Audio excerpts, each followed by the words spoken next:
Constantinople, May 29, 1453, 3 hours before dawn. A 21-year-old sultan stares at a wall that is held for 1,000 years, a wall that turned back Attila, the Persians, the Arabs, every army that ever dreamed of taking this city. Behind it, an emperor with no army strips off the imperial purple. He pulls on plain armor. He does not want his body to be found. The greatest city in Christendom did not fall to the largest cannon ever forged. It fell because someone forgot to lock a small side gate, a door barely the width of 2 men, a door no soldier was ever supposed to use in battle. When that gate swung open, more than a city ended. The last heir of Rome died in his own streets, and Europe, suddenly cut off from the spice routes of the East, was forced to sail west. Without that morning in 1453, there is no Columbus, no Magellan, no Americas as you know them. The country you live in exists because of a door someone left unlocked 500 years ago. The Theodosian Walls had laughed at the world for more than 1,000 years. Built in 413 under Emperor Theodosius II, they stretched 4 miles across the only land approach to the city.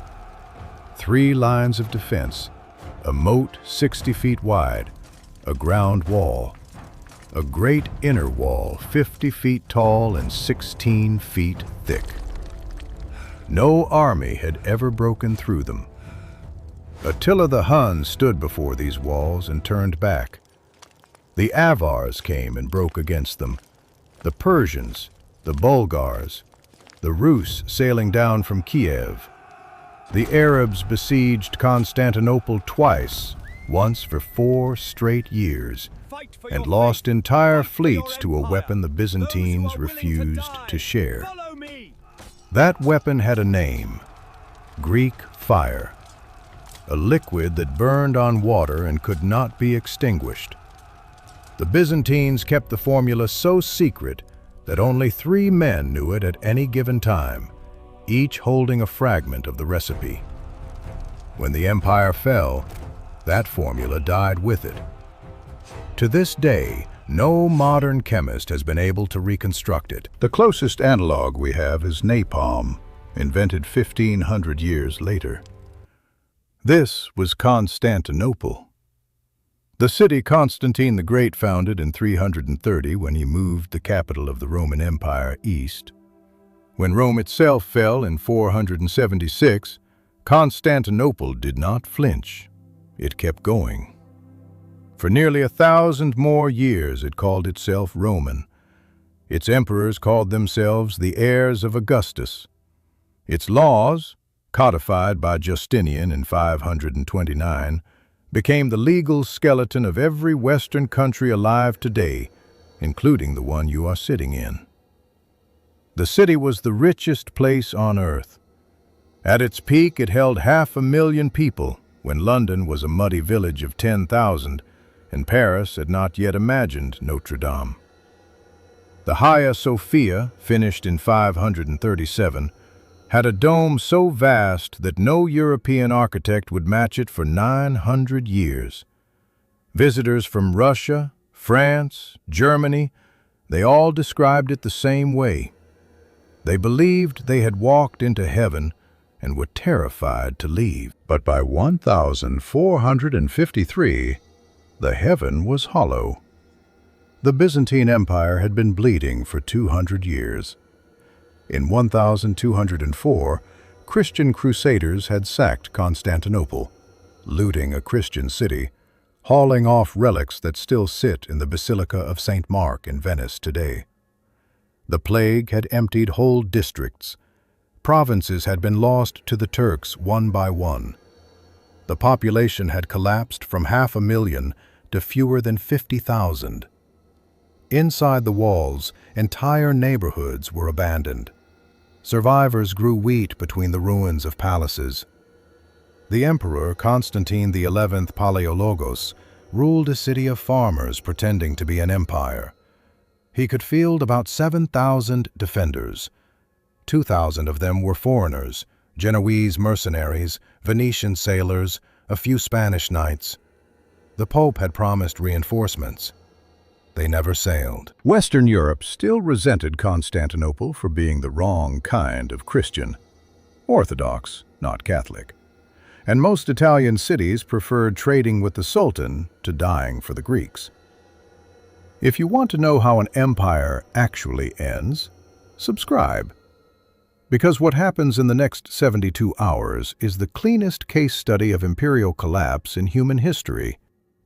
Across the Bosphorus, the Sultan was watching. He was 21 years old. He had inherited the throne 3 years earlier, been openly mocked by older viziers, and forced to abdicate once already. He had spent every day of his short life preparing for this single morning, and he had brought with him a weapon no wall had ever been designed to stop. His name was Mehmed II. History would call him Fatih, the Conqueror. But in the spring of 1453, the title still belonged to no one. He was just a young sultan with something to prove. His father had won battles. His viziers thought him reckless. The Byzantine emperor had even tried to manipulate him with hostages.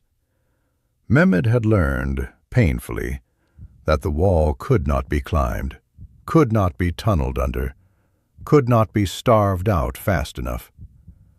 The Byzantines had food stockpiles. The harbor was protected by a massive iron chain that had blocked enemy ships for centuries. Every previous siege had failed in roughly the same way.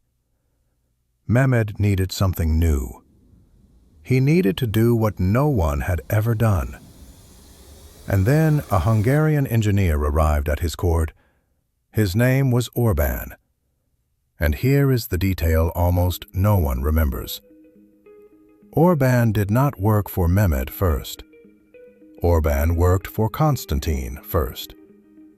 The Hungarian had come to Constantinople months earlier, offering the Byzantine emperor a cannon larger than any ever built, a weapon capable of breaking the Theodosian Walls themselves. Constantine wanted it desperately. He could not pay for it. The treasury was empty. The court turned Orban away with a handful of coins and an apology. Orban walked across the Bosphorus and offered the same cannon to the Sultan. Mehmed asked one question: "Can it break the walls of Constantinople?" Orban said yes. Mehmed paid him 4 times his asking price and gave him whatever he needed. The result was a bronze monster 27 feet long, weighing 19 tons, firing stone balls of more than 1,500 pounds. It took 60 oxen and 400 men to drag it from Adrianople to the walls. It could fire only 7 times a day because the barrel needed hours to cool or it would explode. Twice during the siege, it did explode, killing Orban himself in the process. But it worked. From the first shot, sections of wall that had stood since the Roman Empire began collapsing. The Byzantines patched the breaches at night with rubble, wood, and barrels of earth. The cannon broke them again at dawn. Even so, after 6 weeks of constant bombardment, the walls were still standing in most places. The defenders were exhausted, but not broken. Mehmed was running out of time. His army was demanding payment. Reports said a Christian fleet might be sailing from Italy. He had to break the city or break himself. So he did something no general in history had ever attempted. He moved his ships overland. The Byzantine chain across the Golden Horn was unbreakable, so Mehmed simply went around it. In a single night, his engineers built a road of greased wooden logs across a hill behind the Ottoman camp. They harnessed oxen and men to 70 warships. Before dawn, Those ships were sailing in the Golden Horn, behind the chain, behind the defenders, on the side of the city no one had thought to fortify. When the Byzantines woke up, the war had changed. Half their walls were now exposed to the sea. They had to thin their already thin defense even further to cover the new front. The emperor began to weep openly in his own war council. Most historians say the cannon broke Constantinople. I think that misses the entire story. The cannon shocked the walls, but the walls were still standing on the morning of May 29th. What actually broke Constantinople was a series of decisions, a betrayal of trust between East and West, and finally, an accident no one in the world could have predicted. That accident is now hours away. The final assault began 3 hours past midnight on May 29th, 1453. Mehmed sent his weakest troops first, Bashi bazouks, irregulars, prisoners, mercenaries from across the empire. They were not expected to win. They were expected to die, to exhaust the defenders, to climb the walls until the bodies piled high enough for the next wave to walk over them. It worked exactly as planned. For 2 hours, the Byzantines killed without rest. The Genoese commander, Giovanni Giustiniani, led the defense at the most damaged section of wall, a stretch called the Mesotachion. He had been fighting day and night for weeks. He was the soul of the resistance. His 700 men were holding a position 5 times their size against waves of thousands. Then the second wave came, regular Ottoman troops. The defenders held them too. Then Mehmed sent in his janissaries, elite infantry. Christian boys taken from their families as children, raised as Muslim soldiers, trained from age 6 to die for the Sultan. They were the most disciplined army in the world. They did not break. They climbed the walls in silence, and they kept climbing. Giustiniani took a shot from an arquebus through his armor. The bullet went through his chest. He was carried off the wall to find a doctor. The Genoese saw their commander leave. They thought he was dead. They began to fall back. The Byzantine line began to tremble. And then, somewhere along the northern wall, near the imperial palace, someone noticed the Cercoporta. The Cercoporta was a small postern gate, a side door used for sortie attacks. After the last counter-assault by Byzantine soldiers, in the chaos of bringing the wounded inside, someone had left it unlocked. No one knows who. No one knows if it was forgetfulness, betrayal, or simple human exhaustion after 7 straight weeks of fighting. The gate was just there, unbolted, in the dark. A small group of Ottoman soldiers found it, maybe 50 men. They walked through. Once inside the walls, they climbed a tower and raised the Ottoman flag. The defenders saw the flag. They thought the inner wall had been breached entirely. They began to panic. Panic spread along the line. The line collapsed. The janissaries on the outer wall saw the collapse. They poured through. The greatest city in the world fell in minutes. Constantine XI saw what was happening. He stood at the breach.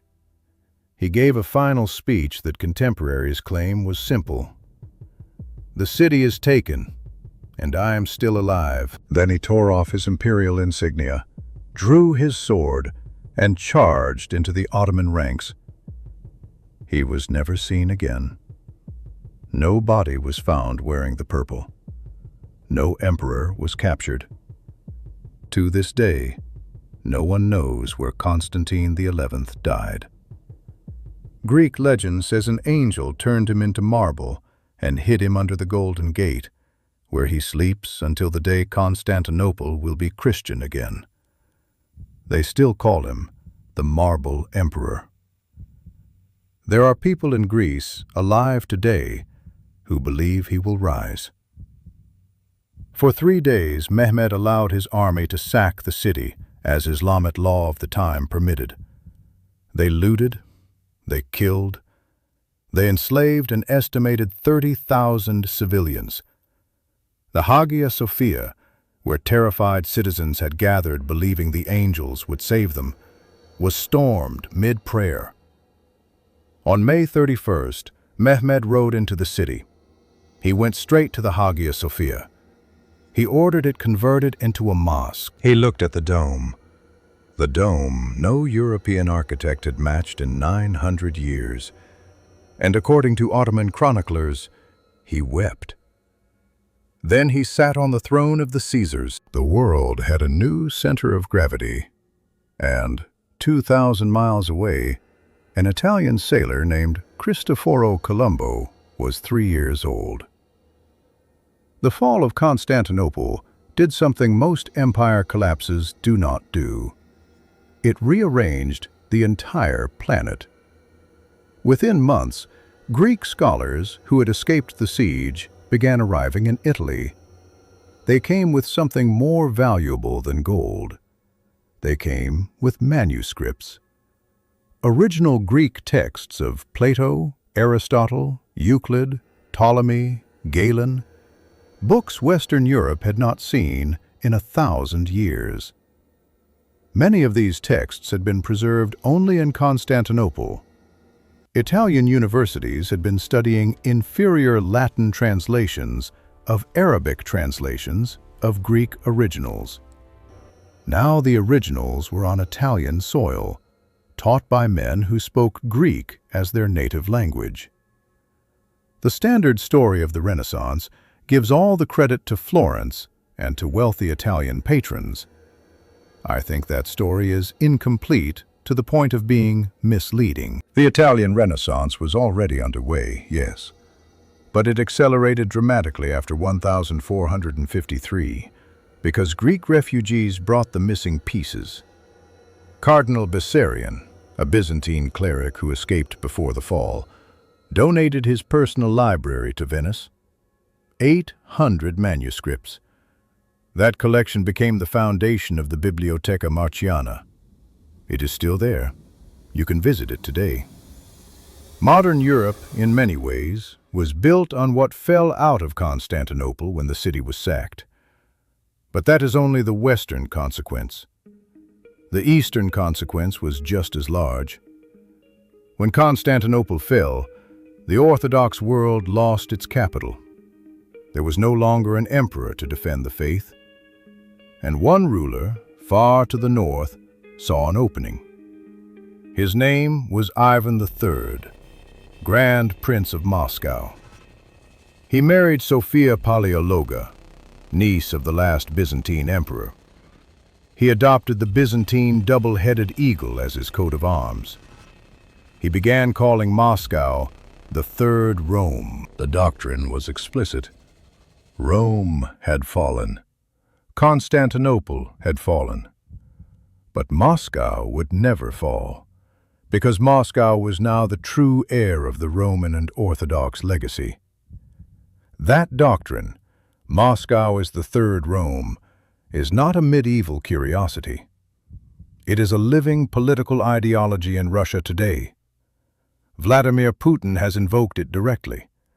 The Russian Orthodox Patriarch has cited it in justifying the invasion of Ukraine.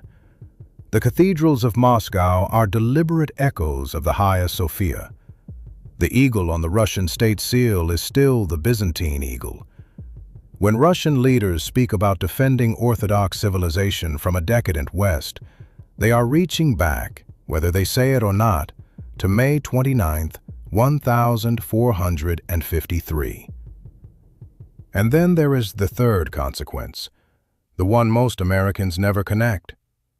When Mehmed took Constantinople, he closed the land route between Europe and Asia. The Silk Road, which had moved spices, silk, and porcelain westward for over 1,000 years, was now controlled by the Ottomans. They taxed it heavily. They could shut it whenever they wanted. European merchants suddenly faced a choice: either pay the Ottomans whatever they demanded, or find another way to Asia. Portugal began sailing south around Africa. Bartholomew Diaz rounded the Cape of Good Hope in 1488. Vasco da Gama reached India in 1498. Spain hired a Genoese sailor named Cristoforo Colombo and sent him west, hoping to reach the same Asia by crossing the Atlantic. He landed in 1492. The age of European exploration and the entire colonization of the Americas was a direct consequence of the Ottomans closing the Silk Road. The United States exists because Constantinople fell. That is not exaggeration. That is the historical chain. Look at a world map today. Almost every conflict on it was set in motion that morning in 1453. Start with the Bosphorus itself, the narrow strait Mehmed sailed his ships across. It is still one of the most strategically valuable pieces of water on Earth. About 20% of the world's wheat passes through it, 3% of the world's oil. When Russia invaded Ukraine in 2022 and tried to blockade Ukrainian grain exports, the Bosphorus was the choke point where global food prices were decided. Turkey controls that strait. Turkey is also a NATO member. The contradictions of Turkey's role today, pro-Russian on some files, pro-Western on others, go directly back to its position as heir to the Ottomans, sitting astride the door Mehmed opened in 1453. Now look at the Hagia Sophia. In 1453, Mehmed converted it into a mosque. In 1934, Ataturk, the founder of modern, secular Turkey, converted it into a museum. He wanted to break with the Ottoman past. He wanted Turkey to look forward, toward Europe. In July of 2020, President Recep Tayyip Erdogan reversed that decision. He reconverted the Hagia Sophia back into a mosque. This was not a religious gesture. It was a geopolitical message. Erdogan was telling the world that Turkey is no longer pretending to be European. It is reclaiming its Ottoman identity. It is the heir of Mehmed, not the heir of Ataturk. He even quoted Mehmed by name in his speech that day. Greece protested. Russia approved. The Vatican stayed silent. A fight over a 6th century building in 2020 was the continuation of an argument that started on May 29, 1453. Now look further east, at the war you have been seeing on the news for the last 3 years. When Russian President Vladimir Putin invaded Ukraine, he framed the war as a defense of Russian Orthodox civilization against a Western, decadent, godless world. Patriarch Kirill of Moscow blessed the invasion, using language about Moscow as the protector of true Christianity. That language did not come from the 20th century. It came from the doctrine Ivan III laid down in the years after 1453. That Moscow was the third Rome, the inheritor of fallen Constantinople, the last defender of the faith. When you watch a Russian missile hit a Ukrainian city today, you are watching a war fought partly in the shadow of a 1,000-year-old debate about who has the right to call themselves Roman. Look at the relationship between Turkey, Greece, and Cyprus. 3 nations still in dispute over territory that was once Byzantine and then Ottoman. Look at the Israeli-Turkish tension over Jerusalem, a city that fell under Ottoman control immediately after Constantinople. Look at the Armenian genocide and at modern Armenia-Azerbaijan conflicts, borders the Ottomans drew. Look at the global financial system. The first modern banks, in Venice, in Genoa, were created largely to handle the trade dislocations that began when the Ottomans took Constantinople. This is the fallen empire's rule. Every single thing you have just read about, Ukraine, Turkey, Greece, the Hagia Sophia, the Armenian question, the financial system itself, is downstream of one Tuesday morning in late May 1453. If you have followed this story this far, the next chapter is for you. Subscribe and turn on the bell. Fallen empires exist to make these connections visible, to show you why the news on your screen has roots 1,000 years deep. The next video will not make sense without this one. Now back to the door. I have been holding something from you. The Cercoporta, the unlocked gate. There is a debate among historians about what really happened that night. The standard account, written by Greek and Ottoman chroniclers in the years after the fall, says the gate was left open by accident in the confusion of a Byzantine sortie. A simple, devastating mistake. But there is a darker version, a version some Byzantine sources hint at and most modern historians refuse to fully endorse. That version says the gate was opened deliberately, that at least one Byzantine official, knowing the city would fall, made an arrangement with the Ottomans in advance. Save my family, save my property, and the gate will be unbolted in the hour before dawn. We will probably never know.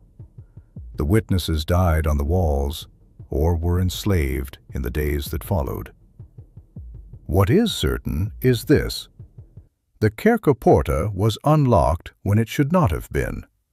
50 Ottoman soldiers walked through it, and an empire of 1,000 years ended in minutes because of a hole in the defenses no general had bothered to think about. This is what the fall of Constantinople should teach the modern American watching this video.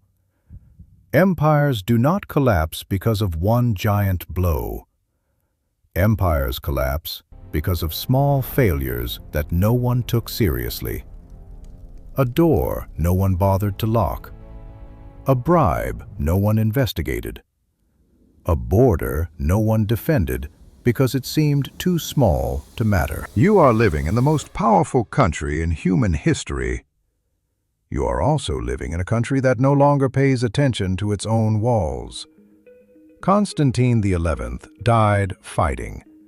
He did everything right at the end. But the empire he tried to defend had been hollowing out for 2 centuries. The treasury was empty. The allies had stopped coming. The cohesion had rotted from within. Constantinople did not fall because Mehmed was strong. It fell because Constantinople had already stopped being able to defend itself, one small failure at a time, decade after decade, until a single unlocked door was enough. Mehmed understood something most conquerors miss. He did not have to break a strong city. He just had to find the weakest place in a weakening one. Now ask yourself, sitting where you are, watching empires shift around you, watching elections about elections, bridges that collapse without warning, banks that fail overnight, allies who hedge their bets.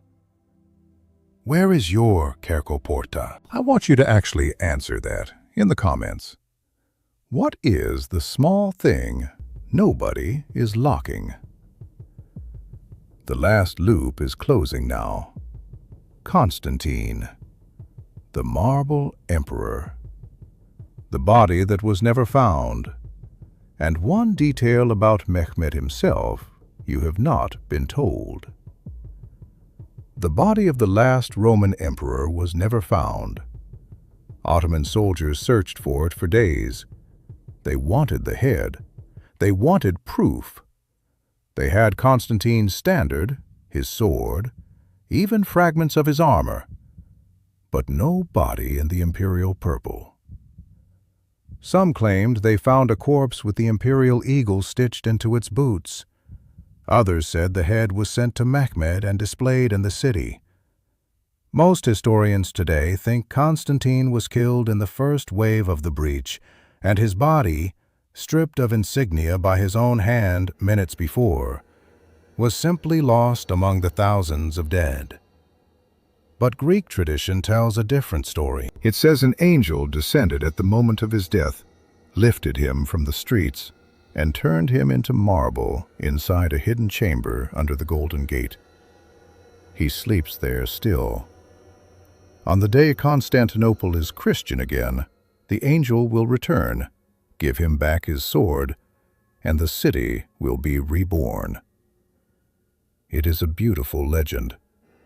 It is also, in its quieter way, the truest thing Greek culture preserved about that morning. Because what the Greeks understood, what they have understood for 500 years, is that some falls never quite finish. Some empires keep echoing after the last stone has been moved. The bones of the Byzantine Empire are inside the walls of every European law. The bones of Constantinople are inside the dome of every Renaissance church. The bones of that single Tuesday in May 1453 are inside the war in Ukraine, inside the Hagia Sophia in 2020, inside the Bosphorus choke point that decides global wheat prices, inside the very existence of the country you are living in right now. The United States was made possible because Europe ran out of land routes east. Europe ran out of land routes east because Constantinople fell. Constantinople fell because someone left a small door unlocked. History is mostly small failures wearing the clothing of grand events. Mehmed the Conqueror, the boy who took the city no army had ever taken, lived another 28 years. He extended the Ottoman Empire from Bosnia to Crimea. He built a navy that would terrify the Mediterranean for 200 years. He commissioned an Italian artist, Gentile Bellini, to paint his portrait. That portrait now hangs in the National Gallery in London. You can look him in the eyes. He died in 1481. The empire he founded lasted until 1922, almost 500 years. Then it fell too. And the country it became, Turkey, sits today on top of the bones of the city Mehmed took, watching the same straits, controlling the same gate, weighing the same questions Constantine XI asked himself on the night before he died. Whose side are you on? What are you willing to defend? Who will come if you call? The Greeks still mark May 29th as a day of mourning every year. In Athens, in Salonika, in the diaspora across America. 573 years later, they have not let it go. If a story like this moved you, share it with someone who still believes history is dead.